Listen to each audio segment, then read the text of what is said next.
எங்கும் சிவப்பு நிறைஞ்சிருக்கிறத பார்த்து முதல் ஆளா மகிழ்ச்சி அடைகிறேன். ஏன்னா திராவிட முன்னேற்ற கழகத்துடைய கொடியில பாதி சிவப்பு, கொடியில மட்டுமல்ல எங்கெல்ல பாதி நீங்க. திராவிட இயக்கத்துக்கும் பொதுவுடைமை இயக்கத்துக்கும் இருப்பது கருத்தியல் நட்பு. உலக மாமேதை கார்ல் மார்க்ஸ் உடைய உருவச்சிலைக்கு சென்னையில அமைக்கப்படும்னு சட்டமன்றத்தை அறிவிச்சுட்டு உங்கள பாதியா இந்த மாநாட்டுக்கு வந்திருக்கக்கூடிய என் பேர் ஸ்டாலின். இந்த கொள்கை உறவோடு எல்லோருக்கும் எல்லாம் என்ற சமத்துவ சமுதாயத்தை அமைக்கணும் என்ற லட்சியத்துக்காகத்தான் நாம தேர்தல் கூட்டணி அமைக்கிறோம். மாற்றத்தை நோக்கியே நம்முடைய பாதையும் பயணமும் மிக நீண்டது. உடனே நிகழ மாற்றம் என்பது மேஜிக் அல்ல, அது ஒரு ப்ராசஸ். கூட்டாட்சி கோட்பாடே இந்தியாவுடைய வலிமைன்னு இன்னைக்கு நாட்டுக்கு தேவையான நாடு முழுவதும் பேசப்பட வேண்டிய கருத்தை இந்த கருத்தரங்கத்துக்கு தலைப்பா வச்சிருக்காங்க.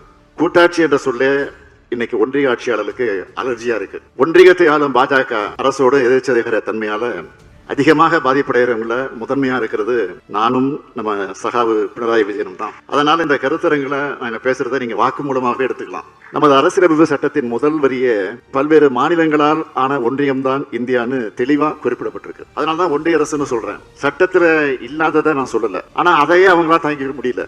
அதிகாரம் பரவலாக்கப்படணும் என்பதை அவங்க விரும்பல என்பதோட வெளிப்பாடுதான் அவங்களுடைய கோபம். திராவிட முன்னேற்ற கழகத்தை பொறுத்த வரைக்கும் மாநில சுயாட்சி என்பது எங்களுடைய உயிர் கொள்கை. மாநில சுயாட்சிக்காக இந்திய அளவில் கூட்டாட்சிக்காக நாம தொடர்ந்து போராடி வருகிறோம். ஆனா இதுக்கு எதிரான பாசிச அரசா ஒன்றிய பாஜக அரசு இருக்கு. நரேந்திர மோடியுடைய ஆட்சி தான் மாநிலங்களை அழிக்கிற ஆட்சியா, மாநில மொழிகளை சிதைக்கிற ஆட்சியா, பல்வேறு தேசிய இன மக்களை ஒழிக்கிற ஆட்சியா, பல்வேறு பண்பாடுகளை கொண்ட மக்களோட நம்பிக்கைகளை சிதைக்கிற ஆட்சியா, அரசியல் சட்டத்தால் உருவாக்கப்பட்ட அமைப்புகளை டம்மியாக மாத்தி ஒற்றையாட்சி தன்மை கொண்ட பாசிச ஆட்சியா இன்றைய பாஜக ஆட்சி நடந்துகிட்டு இருக்கு.